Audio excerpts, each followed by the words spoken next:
So Pharaoh said to Joseph, since God has given you knowledge of all this, there can be no one as intelligent and as wise as you. You shall be my chancellor, which means vizier, and all my people shall respect your orders. Only the throne shall set me above you, the second most important person in the land. So what do you do with the second most important person in the land? Well, as he gets older, you pension him off with a beautiful house in the land of Goshen, and you can say, you can retire here with your children and your grandchildren and be blessed.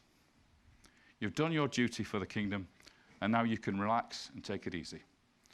Now, unfortunately, we don't hear much about that in the Bible until Joseph's on his deathbed, where he gathers together the brethren and he tells them, I'm not going to be here for much longer, and I know that one day you will leave Egypt and you will go to the promised land. You make sure you take my body with you. You be sure, you promise me now that you will take my body with you. So let's find Joseph in the land of Goshen. We start with Jacob, because in the famine, in the second year, Joseph arranges for Jacob and his family to come and settle in the land of Goshen. And in this field, Jacob built a house. This is the reconstruction from the movie of Jacob's house. It's what we call a Mittelsaal house, which is the earliest form of the so-called four-roomed house or Israelite house. If I put a plan up, you can see that it's basically an open room or courtyard surrounded by other rooms here. These are possibly for animals to be kept in this area, but the main part of the house was this here, Mittelsaal house. It comes from North Syria, this design. It comes from the area where the patriarchs originated. This is the type of house you would expect a patriarch to build in Egypt. And of course, Jacob was a patriarch. And then, after a while, that house, according to the archaeology, was knocked down.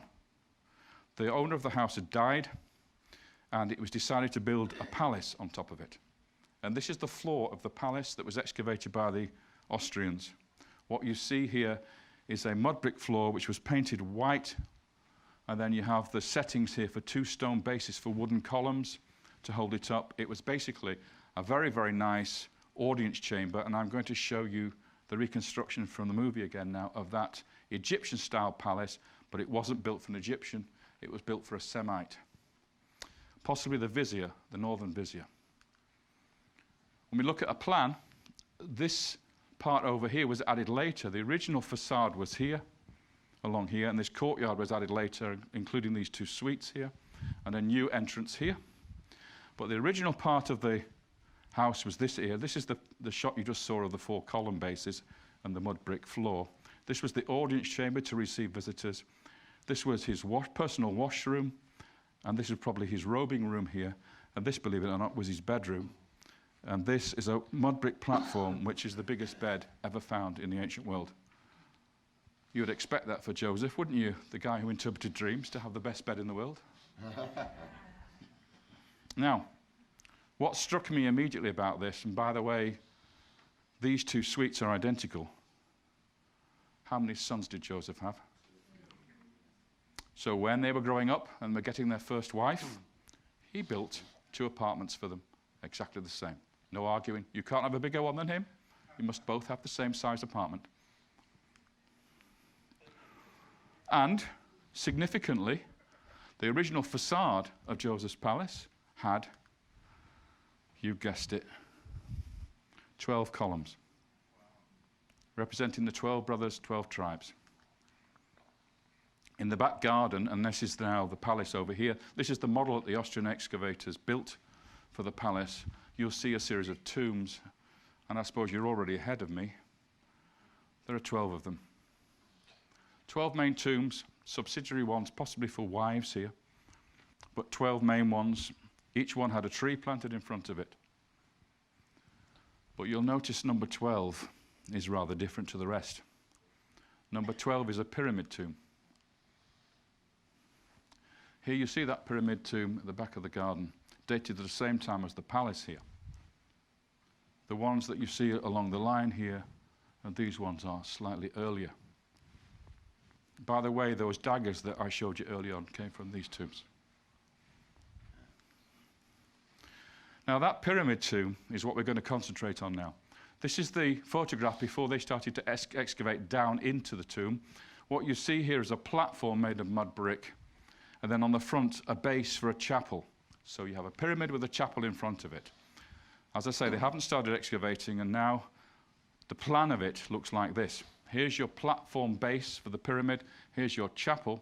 And underground, underneath the pyramid, we have a mud brick vault where the burial took place. I'll explain what that is in a minute. Here they are digging down into the burial chamber, and this is all they found inside. A few broken bits of limestone, and that strange thing. I'll show you the excavation of the actual tomb itself. Here we see this man in the blue galabery standing in the corner of the tomb. That's the chapel over there. There's the fragments of limestone and this large group of heavier limestone here. That is what we're going to concentrate on in a minute. And looking in the other direction, here is that object again, looking from the chapel towards the burial chamber. And in the burial chamber, all you've got is this piece of limestone and two more pieces of limestone from the same object. Completely empty. No bones, no mummy beads, no coffin wood, no pottery. Absolutely empty. So the archaeologists said, oh, I know why that is. Because there's a tunnel that's been dug in from the chapel into the burial chamber, and everything has been cleaned out. But then I asked BTAC, what grave robber would take the bones? What's the value of the bones to a grave robber? Doesn't work. This is not robbery. This is removal, pious removal of the body. So now the crunch time is, what is this? Well, it stood in the chapel in front of the tomb. And when they assembled the bits, it was quite clear that it was part of a human statue, the top half. But you'll notice that the whole of the face has been smashed off. This is reconstruction here. The eyes have been gouged out with an axe. Look at this massive hit on the top of the head there. But we also have a throw stick on the shoulder. Well, I'll come back to that in a minute. If we look at the hair, beautifully coiffured, beautifully combed, and the original paint still survives on this statue, red hair, flame red hair. And on the forehead, although you can't see it too well, this is yellow paint. So yellow skin, red hair, beautifully coiffured and combed in what we call the mushrooms hairstyle. And on his shoulder, a throw stick. Now, a throw stick is a symbol of an Asiatic or Semite. So this high official with this statue is an official of state, but he's a foreigner. He's not an Egyptian. On the back shoulder, I began to see, can you see, fragments of paint in stripes. See that one? Can you see them coming in this direction here around the shoulders, the collar, and then they go down vertically? If I highlight that for you, just a little bit, just to help you to understand it. It's a multicolored coat. So this statue, which is twice life size, seated statue, of a high official of state with yellow skin, red hair, wearing a multicolored coat in a tomb, a pyramid tomb. Now, a pyramid tomb is normally not given to a high official. In this period, only kings had pyramids. Only kings had colossal statues. No individual other than a king would have that. This guy has been honored to the highest level that a king could grant. Art historians have looked at this statue and said it was carved and made in the royal workshops next to the pyramid of Amenemhat III. Okay, so the king ordered this statue for this individual. So let's restore his face. Red hair, yellow skin, collar, multicolored coat. And this is the reconstruction from the movie of the chapel with the statue. And if only we had the other part of this, we'd be able to read the name of the individual. And this is his name in hieroglyphs, and that's the name of Joseph in his Egyptian name. So, David, what was Joseph's Egyptian name? Okay, I think we've got time to do that if we go very quickly. Pharaoh gave Joseph an Egyptian name. His name, Yosef, was his original name, and then Pharaoh said, I'm going to give you a new name. Now, in tradition, in Semites living in Egypt were given a name, and they were called ex-Semitic name, he who is called, and then the Egyptian name. So you always get this he who is called phrase. Okay? So the Egyptian name in the Bible is Zaphanat Pa'anea. Okay? Now, Zaphanat Pa'anea has got metathesis. It should be Zatanaf. Okay? So the T and the F have rotated. It's like, for instance, you'll get a Caribbean gentleman might say, ask me something, instead of ask me something. Okay? You get the inversion of the consonants. And the same thing has happened here. It's really Zatanaf, not Zaphanat. Okay? So that in Egyptian is he who is called. So the next name, Pa'anea, is the real name given to him by the king.